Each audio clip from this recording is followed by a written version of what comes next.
And then today, we get the blessing of diving right back into Nehemiah. We're talking about this today. We're talking about worship. We're talking about how worship forms our world. And when I say world, I define that as like our lives, like everything that God has kind of placed us in. Yes, this world, but all the relationships, our jobs, right? Everything that we're a part of here on planet Earth. And then everything that is to come after we leave this planet, all right? Or that Jesus comes back and makes all things new on this planet. Please, Jesus, come and come soon, all right? But how worship forms our world, how it forms our lives. And so let's start with a question. Before we kind of really dive in this morning, let's start with this, all right? To get the wheels turning, to get you thinking about some things this morning. What would you say, or who would you say has had the greatest impact on shaping you? All right, it's cool to think about this on a day like today, because for some of us, I'm going to say for all of us, for some of us it was our dads. Our dads had a major impact on shaping and forming the ways that we think about and engage our worlds, all right? So home and family life were probably, for the majority of us, most formative. But I was thinking about this, how wild it is to think about the idiosyncrasies in our homes that were completely normal to us, but maybe growing up, kind of when we would get around our friends and we'd see how their families operated, we'd be like, man, and they'd be like, wait, you do that? Like, what the heck is that? Like, well, that's normal to us, but it's odd to them, right? I remember going over to my friend's house. This might have been 5th grade, 6th grade, and, I didn't grow up doing a lot of sleepovers, so this was, maybe kind of one of the first sleepovers I had that I can remember, and so I'm at his house, and his mom was like a drill sergeant, all right, first of all. My mom was the opposite of that, all right? So we get in the house, and she's making lunch, and she's peanut butter and jelly on wheat bread. I didn't even know what wheat bread was in 5th grade or 6th grade. I was like, what the heck is this cardboard tasting stuff? All right, wheat bread, PB&J, pretzels, and carrots. All right, I'm like, okay, I'm diving in. I'm not going to complain. I'm going to try to be really grateful. So I'm talking to my friend, but I'm noticing, I'm like, dude, this is what you have at school every day. Like, do you eat that? He's like, dude, this is what I have every day of my life. PB&J, pretzels, carrots. On wheat bread. I'm sorry, my man. I am so sorry for you, right? And then I found this out very quickly. Bedtime for us. This is a sleepover. You're like, okay, like surely drill sergeant mom is going to let us stay up a little bit past what your normal bedtime. Nope, 7 o'clock. 7 o'clock bedtime in middle school, all right? It's like I was appalled by that. I'm like, come on now. We're getting a little older, right? We're not kids. We're not toddlers. We need a bedtime here? Yep. So that was just so weird, so odd, so foreign. We've all got the whether it was the families that we grew up in, we've all got our own idiosyncrasies, or the families that our friends grew up in. But all these things, especially in our home, they help to shape, they help to form who we are. But more than anything, our worship forms us the most. Whatever it is that we worship, because we're worshiping something. Even the hardened atheist is worshiping something, all right? We're all worshiping something. Whatever it is that is what is helping to shape and form our realities, all right? I love this quote by James Smith, and this is from his book, You Are What You Love. This is a great book. Read it about 10 years ago, reread it again a few years after that. But this is a quote from this book by James Smith. Worship is the arena in which God recalibrates our hearts, reforms our desires, and rehabituates our loves. Worship isn't just something we do. It is where God does something to us. Worship is the heart of discipleship because it is the gymnasium in which God retrains our hearts. So that's kind of where we're going today. This is our main idea. Whatever it is that we worship will form our world more than anything else. And we're going to talk about this as we look at a few different things, okay?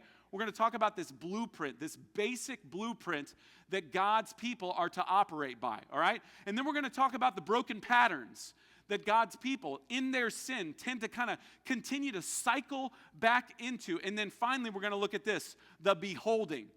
That when it comes down to it, the more that we behold the grandeur, the majesty, the wonder of our God, no matter what, the better off we are going to be. The more successful we are going to be in these lives. So let's pray, and then we're going to jump in. God, be with us now. We trust you in what you're doing.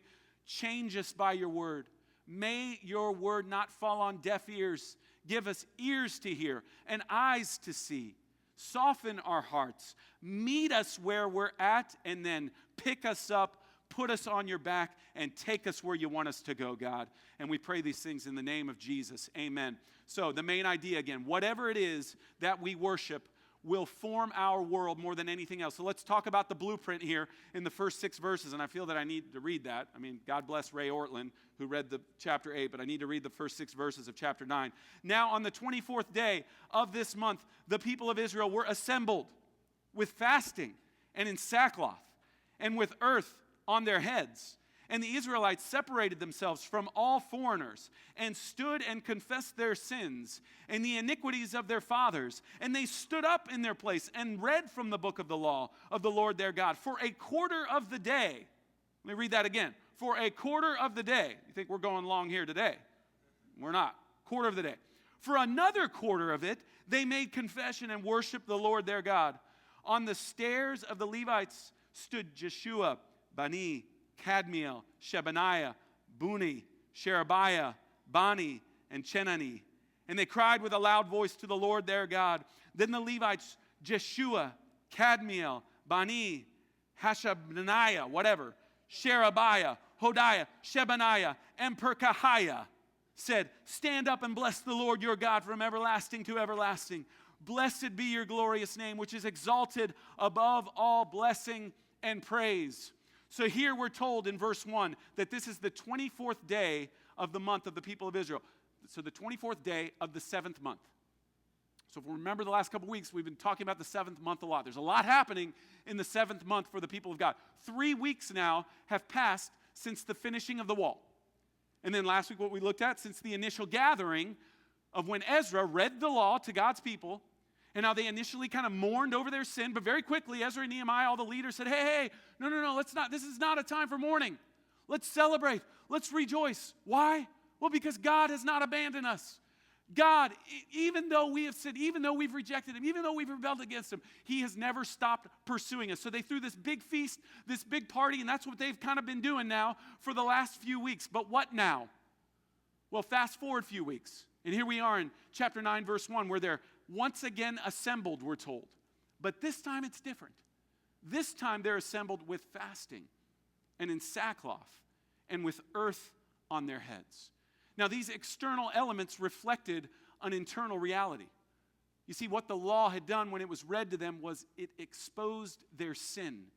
And their response in return was to mourn it before God and before one another. And they did this in the typical way that God's people mourned. It had been a while since God's people had mourned their sin, but here they are. They're doing it in unison, mourning over their sin. Their sin was very public, so their repentance needed to be also. When one person repents, it's awesome. When everybody repents, revival comes. All right? When one person repents, it's like, man, all of heaven is rejoicing, right? So it's a big deal. But when everybody repents, man, revival, heaven comes to earth. So when one person repents, all of heaven rejoices. When everybody repents, heaven comes to earth. And that's when we see revival happening. That's what happens here in Nehemiah chapter 9, that everybody's going to repent, that everybody's going to confess their sin, that everybody in unison is saying, I have done wrong. I have missed it. I decided to worship inferior idols. I turned my back on my great God, and I want to let everybody know right now. So everybody is doing that in this moment, and it's beautiful. This was mass repentance, and this was a retethering of God's people to the covenant that he had made with them. And it's why in verse 2 we're told that they separated themselves from all the foreigners around them. All right, it's like this is in-house business. This is family business that they need to deal with. They had broken the covenant that God had made with them, and it was time for them to take responsibility for their sins and the iniquities of their fathers as well. This was this was generational, this was an epic moment. It was time to get back to the basics so that their worlds, their lives, their families could be reformed, restored, and reinforced. It was time to get back to God's word. When we tether ourselves to God's word, great things happen. And that's what happens here in verse 3. They stood up in their place and read from the book of the law again, of the Lord their God, for a quarter of the day. They stood out of respect. They stood for 6 hours. Then they stand for another 6 hours. So 12 hours total. The second 6 hours, they confess their sins and they worship their God. So what is the basic recipe here? What is the blueprint? That God's people gathered, that they received God's word, that they confessed their sins, and that they worshiped their God. How easy is that? Boy, we like to complicate everything in our lives. But our relationships with God are very simple. Let me tell you, He has not complicated this thing. He has made it very basic, very easy for idiots like me to understand, because I'm so quickly going to turn away from what works, turn away from the formula that works, the thing that continues to be there, available for me to come back to and see how good my God is, because God's word tells us how great our God is, how faithful our God is, how much He loves us, how patient He is with us, how much grace He pours over our lives, how merciful He is to us, how much He loves us. When you open God's word, that's what you see. When God's people opened God's word, that's what happened. And when you open God's word, when you receive from God's word, when you tend to do that in community, you tend to say, oh my goodness, we've missed it. We confess sin, and then we find ourselves worshiping God in solidarity, in unity. Nobody's excluded from it. Everybody's invited. We're all invited to do this together, to do it over and over and over again. It's why we come together week in and week out on Sundays. It's why we meet in our homes throughout the weeks. It's why we even publicly confess sin like we'll do right after this time of preaching. We will confess our sins together. This is all beautiful, and it's all very basic, and it was the blueprint that God had given His people. It was the blueprint by which they were to operate from. It was the blueprint that they had veered from. And why did they veer from it? Well, we know why. It's like other things seem to be appealing. We dupe ourselves into thinking that, other things will work. Like I remember in my high school, college basketball days, and I loved high tops, mid tops, because ain't nobody want to deal with a sprained ankle, right? You ever sprained your ankle, you feel like you're dying. All right, I haven't had a baby. All right? I wouldn't put it on that level. All right, but spraining an ankle is pretty awful. All right, so I'm going with high tops and mid tops, and then by my sophomore year of college, I decided to go low tops. All right, we're mid-season. I'm like, I haven't sprained my ankle for a while. All right, but see, I shouldn't have veered from the recipe that was working. The reason why I hadn't sprained my ankle in a while is because I wore high tops, right? So I go with low tops, and then what happens? Not only do I sprain my ankle, I explode my foot on like 3 other guys' feet, all right? I break my foot, double dislocated toe. The doctor basically says your career is over at one point. I'm like, why? And I was thinking to myself, why did I do that? Why did I veer from that? Why did I veer from what worked? Right? That is what has always worked for me. Why would I move away from that? And this is God's people. This is what we do with God. Why do we veer away from God's word? Why do we veer away from repenting of sin, trusting God, worshiping Him, thinking that other things are going to do the job? Right? That's what we believe. Oh, that'll do it. If I just get that career, get that relationship, get whatever it is that I think my heart needs or wants, if I can just only get those things, then when we do get those things, like, well, I'm still empty. So let me just keep chasing here. Let me try to find it through other means and through something else. Instead of just saying, let me go back to what I know will work. This is what works. This is, and God's people have this epiphany here. They realize it, all right? And even the Levites join in here again in verse 4. And they reinforce the blueprint. They lead out with this blueprint. This was their one job, after all, to facilitate worship with God's people. So what we see in verse 4 is they stood. So this might have been even after the 12 hours. I don't know at what point in this whole day that this is happening, but they stood. And in verse 4, they cried out with a loud voice to the Lord their God. So these guys are now standing and they're leading out in public confession and repentance. And then they lead out in worship. They say this to the people of God: stand up and bless the Lord your God from everlasting to everlasting. Blessed be your glorious name, which is exalted above all blessing and praise. Like, this is epic. And that's in verse 5. And the Levites are just doing this. And they're saying to God's people, get up. Right? This feels like a worship gathering or a church service that you're a part of. Probably feels like that for many of you who, are maybe not used to going to church, or there's a lot of standing up and sitting down, right? So you'll stand up for a while, and then all of a sudden you'll sit, and sometimes we'll play tricks with you. Like, you think you're going to be sitting for a while. No, get on back up again. We're going to do something else, all right? We're going to do it on our feet, right? This is kind of what we do, but this is what God's people do. Like, do I sit? Do I stand? What do I do here? All right, and the Levites come in the mix. It could have been 12 hours into this thing. At this point, they get on up again. Get on up again, because it's time to bless our God, because he is so great. He's from everlasting to everlasting, right? Like, worship the eternal God, they're saying. Worship his incomparable and elevated name. And they weren't done. Look at verse 6. You are the Lord, you alone. You have made heaven, the heaven of heavens, with all their host, the earth and all that is on it, the seas and all that is in them. And you preserve all of them, and the host of heaven worships you. So they're saying here, right, worship the only God. Worship the Creator God. Worship the God who is over all. Worship the God whom all of heaven worships. Like, they're not even saying all things on the earth worship this God. No, everything even in heaven worships this God. And Israel had lost sight of this blueprint that the Levites are once again presenting to them. They had turned their hearts towards lesser gods. Where do our hearts turn? We've got to think about that. When we veer from what we know is true, from the gospel, from a good and gracious God who would give himself up on a cross to deliver us from sin, the thing that we need the most is to be forgiven, to be reconciled to a holy God. And he took care of that. He did that, and yet we veer from it. So where do our hearts go? We got to be frank with ourselves. We've got to be honest with ourselves this morning. Like, where does my heart turn? What do I think is going to satisfy me more than that?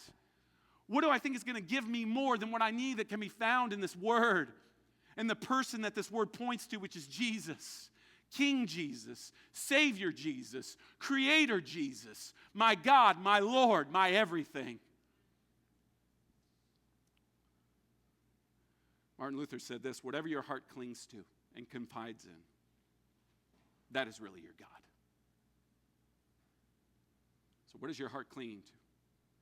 What is your heart confiding in? That is your real God. So that's the blueprint. Let's talk about the broken patterns in verses 7 through 31. We'll kind of like highlight these verses, all right? Not going to read all those. Oh my goodness, we'd be here the rest of the day. The broken patterns, though, let's talk about this. When we veer from the blueprint, maybe you've discovered this, that when I veer from the blueprint, things very quickly become broken. When I decide to move away from what I know gives me everything that I could ever need in this life and the life to come, things tend to become broken very, very quickly. And Israel's track record pointed to doing the things that made life not work best. They actually had a history of broken patterns, just like you and I do, that had led to devastating consequences for them as a nation. And it was time for a historical refresher to be reminded how everything went awry, how everything kind of went badly, how the wheels came off for them. Because things had started out pretty great. Look at verse 7. We see how God chooses this man, Abram. And he gave him the name Abraham. And what God very specifically did with this man who was not pursuing God in any way, this pagan man who was tending to his farm, all right, in Ur, and he's just doing his thing. His name is Abram, and God says, hey, your name is going to be Abraham because you are going to be the father of many nations. I'm going to make a family out of you. Is that a good start? That's a great start for God's people. God made a family out of nothing. He made a family out of an old barren couple, all right, who had no chance of getting pregnant and having kids, and they did at 100 years old. God made a covenant with Abraham to give him offspring and land. That's what we're told in verse 8. And then we see that Abraham is faithful for the most part, all right? Nehemiah leaves out some of the details, but he's faithful. But really, of course, and this is what we need to highlight even more, God was faithful. He says in verse 8, you have kept your promises, for you are righteous. Now, this was a great pattern. God pursuing his people, making a family out of nothing, God being so faithful to love them, to pursue them, to set them up so well, to give them things that they did not deserve. This is who God is. This is what God does. That is God's pattern with his people. But the brokenness comes very quickly for God's people. Through a tragic set of circumstances, as we kind of move through the passage here in verse 9, God's people were relocated in Egypt. So we're getting kind of a whole snapshot of Scripture leading up to this point. God provided a way out of Egypt with many signs and wonders, we're told in verse 10. He divides the Red Sea, verse 11. He guides them through the wilderness in verse 12. He gives them the law at Mount Sinai. He meets all their physical needs. We're told that in verses 15 and 21. But God's people did not obey his commandments, we're told in verse 16. So you see the patterns that we're beginning to see? God faithfully pursuing his people, setting them up well, loving them, giving them his goodness. And then his people, in verse 16, we see, did not obey his commandments. They stopped, in verse 17, being mindful of the wonders that he performed. But of course, God was there, ready to forgive, gracious and merciful, slow to anger, and abounding in steadfast love, in verse 17. Yet more brokenness from God's people, even when they had made for themselves a golden calf. We remember that story where Moses comes down off of Mount Sinai, ready to give the people God's word, and they're dancing around this golden calf, this inferior god that they had fashioned out of all the jewelry that God had given them in his goodness and grace. And they turn it into an idol. We see that in verse 18. But then it's followed by the same response from God, because God doesn't change. In verse 19, you in your great mercies did not forsake them. Verse 20, you gave your good spirit to instruct them. There's the Holy Spirit right there in the Old Testament. He's there many times because he's the third member of the Trinity. He is God, all right, and there he is in verse 20. And then 40 years you sustained them. They lacked nothing. To the point in verse 21 we're reminded of, their shoes didn't wear out and their clothes didn't wear out. How about that for a miracle? I can't even believe that. I wear one shirt from H&M and it's done. That thing's gone. It's like I might as well just throw that thing in the trash. They wore the same clothes and shoes for 40 years, all right? That's unbelievable. God gave them kingdoms and peoples, we're told in verse 22. He multiplied their children as the stars of heaven, the promise that he had made to Abraham. And then he brought them into the land, the promise that he had made to Abraham in verses 23 and 24. They ate and were filled, we're told in verse 25, and delighted themselves in God's great goodness. God was so good. But no matter what God does or did for his people, they always slipped back into rebellion. We're told in verse 26, nevertheless. It's like, oh, you don't want to see a nevertheless here. Oh, we got to see this? No, we like how they were just enjoying themselves in God's goodness, taking advantage of God's goodness, receiving God's goodness. And verse 26, nevertheless, they were disobedient and they rebelled against you. Do you see what's happening? Good patterns by God, broken patterns by his people. He keeps the good patterns going. He doesn't change. We don't change either. We just continue to slip back in rebellion and rejecting God and sinning, turning our eyes off of God, putting our eyes onto something else that we think can fill the place of God. And we rinse and we repeat. And this is what God's people had done now for millenniums. And then what we see in verse 27 is that broken patterns of forsaking God always lead to disaster. You gave them into the hand of their enemies who made them suffer. Verse 27. Sin has consequences. But then look, but they would cry out to God, and he heard them from heaven and gave them saviors who saved them. That kind of gives us the idea of what's happening in the book of Judges. But after a while, what happens? The broken patterns again. They did evil again before God, we're told in verse 27. These cycles continued through the Assyrian and Babylonian captivities, we're told in verses 28 through 30. But amidst the broken patterns was always a pattern of rescue and of faithfulness, of love and of grace by a great God. This was their story. They were broken, but God was mending them. We will choose brokenness, but God chooses to be kind to us. We put our hope and trust in something inferior, yet He never abandons us. But we still chase after other things which we think will kind of fill the void, yet He still chases after us relentlessly. This cycle is true for every single person in this room.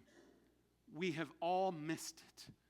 We have all chosen brokenness. Sometimes brokenness chooses us because we're in a fallen world. All right? Not everything is my fault, but I have a lot to own in my world. I have messed things up. I have missed the mark. I have rebelled against my God. I have rejected His goodness over and over and over and over again. And yet He has still chosen me. That is my story. My story is that I don't deserve anything that God gives me. I certainly don't deserve the salvation that my God gives me. I don't deserve to be forgiven. I don't deserve to have a place at the table with my great God. And yet He gives me a place. He gives me a seat. Come on, pull up a chair, Aaron. You're always invited. Pull up a chair, everybody. You're invited. That's what God says. That's what the gospel says. It's incredible. So this cycle is true for all of us. When will we give into God's goodness rather than giving in to that which breaks us? Well, here's some despairing news. Maybe never. Maybe never. But when will God stop relentlessly pursuing us with His goodness? Absolutely never. So will I keep coming back to these broken patterns? Quite possibly. Will God ever stop chasing after me and choosing me? Absolutely never. You want to talk about absolutes? That is an absolute. I may or may not be faithful. I may or may not do what I'm supposed to do. I may or may not wake up tomorrow and chase after my great God who is worthy of being chased after. I may or may not choose to worship something else other than Him tomorrow. That might happen. You know what will happen? You know what is absolutely true about your story and my story? God won't ever stop running after you. Never, ever will He stop. You might stop. You may have stopped today. You may have come in and been like, I'm done with this. I'm done with it. So much brokenness. I didn't even choose the brokenness this week, God. The brokenness just decided to come on in and choose me again. But I also chose brokenness this week. So God, I lay all that before you. And I know that you're going to run after me and you're not going to stop and you will not abandon me. And this is the story of God's people. This is our story. So where does that lead us? Like I was thinking about my 4-year-old. I share a lot of Annie stories because as my bigger kids get bigger, my 17, my 14, my 12-year-old, as they get bigger, it's harder to talk about them from stage, okay? I don't love you guys less than Annie. Maybe right now I do. Just kidding. I'm just kidding. But my Annie girl is easy to talk about because she's 4. She'd run in here now. She wouldn't care if I was talking about her from the stage. But this is what she does. Every time, without fail, that she does something wrong, and this is sad in some ways, every time she does something wrong, that she knowingly does something wrong, she looks at me and she says, hey, Dad, are you still going to love me? Are you still going to love me? Yeah, exactly. What are you going to say? No, I'm sorry. I'm sorry, I'm going to have to turn you away, you 4-year-old little heathen. No,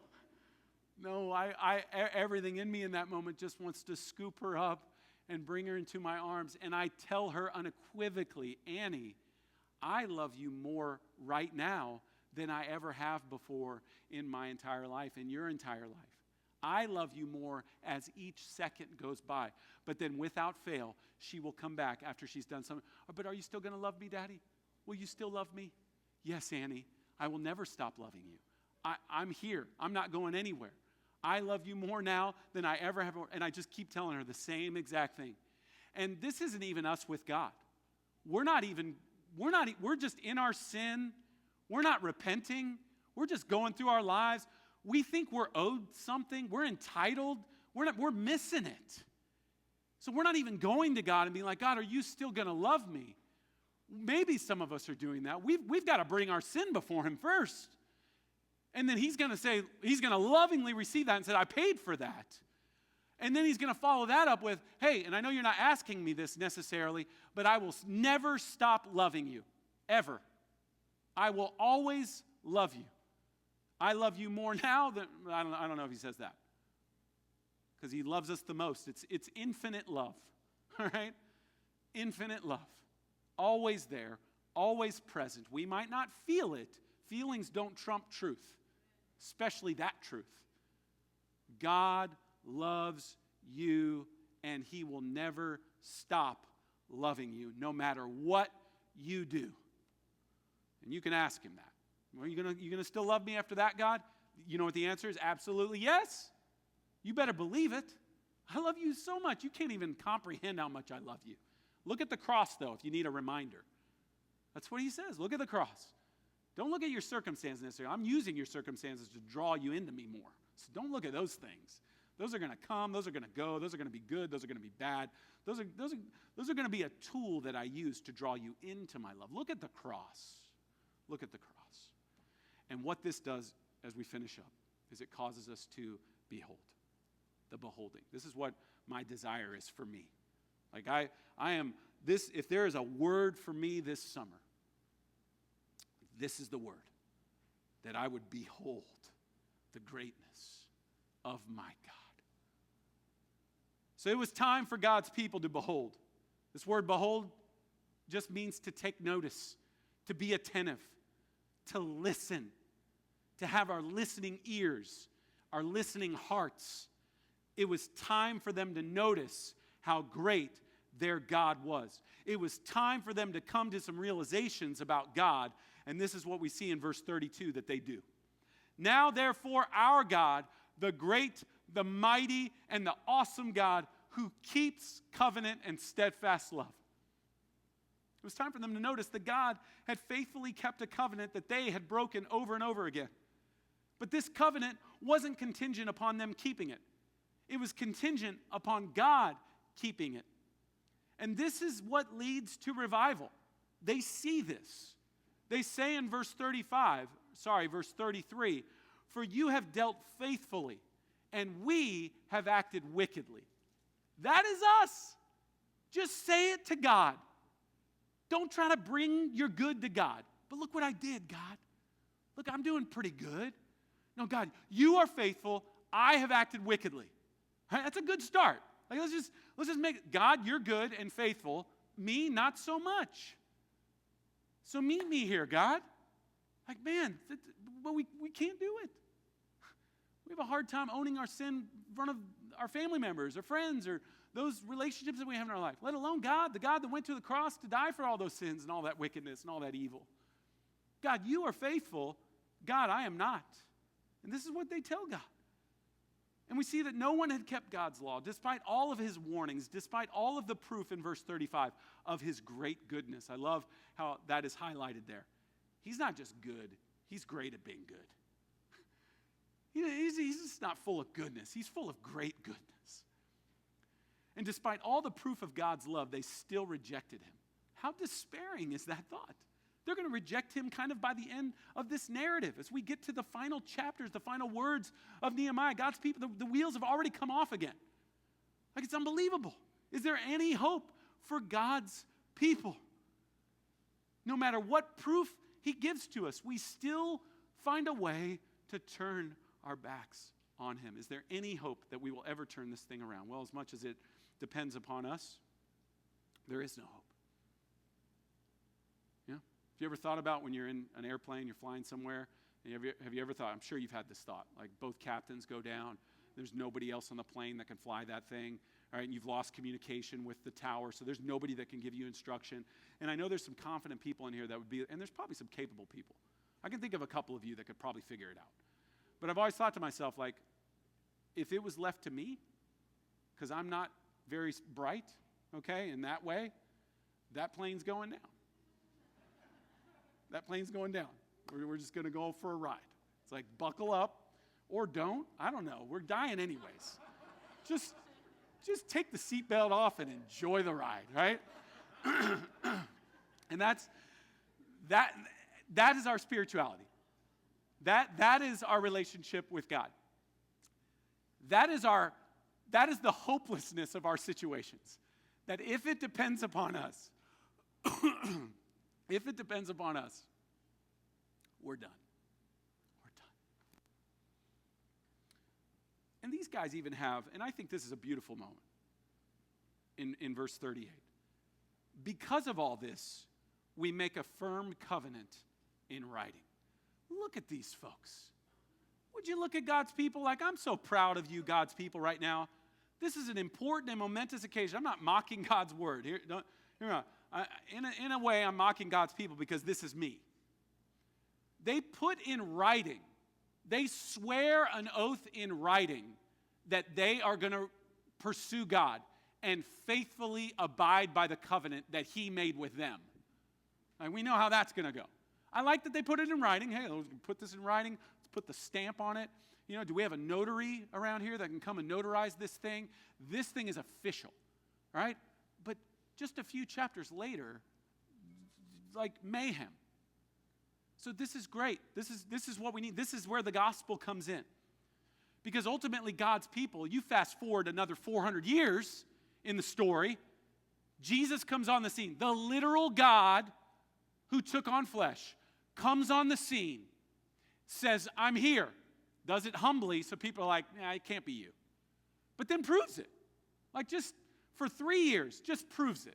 The things that he did, and it's documented, and it's even outside of the Bible, there's so much substantiation for the fact that there was a literal, historical Jesus that did these things, that fed thousands, that casted demons out, that healed people of things that they shouldn't have been healed from, that fed the masses, and then went to a cross.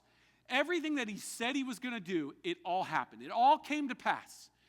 And there he is on the cross, and people are just mocking him. After all that he had done, all that he had said, and they're just like, nope. Even those closest to him were gone. They were gone. They were like, no way, man. I'm scared because I don't know what's going down. He had told them he was going to die and he's going to raise, and they didn't get it. They didn't get it.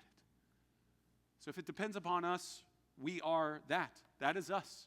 We're running for the hills. We don't believe Jesus is who he is. We don't believe what he did. We just don't believe it. In and of ourselves, we don't.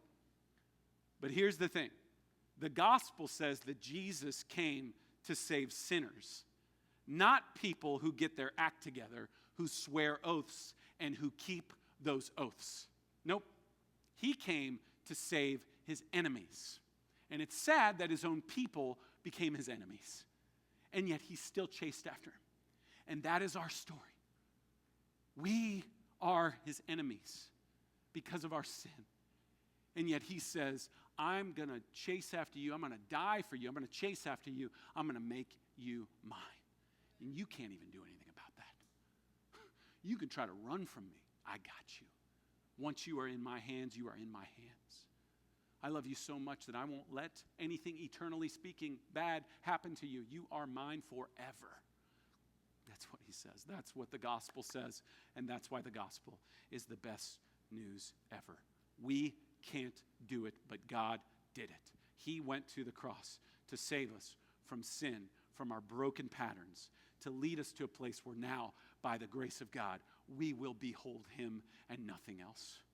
We will behold him and nothing else because he is worthy of that. He's worthy of our praise. He's worthy of all of our worship. So what are the things in my life, in the place of God, that I am giving my heart over to right now? Reflect on that and let's pray. God, thank you for your word this morning. Thank you for this beautiful passage. Thank you for all the good in it. More than anything, even more than seeing the response of your people, because they have a great response, God. It's awesome.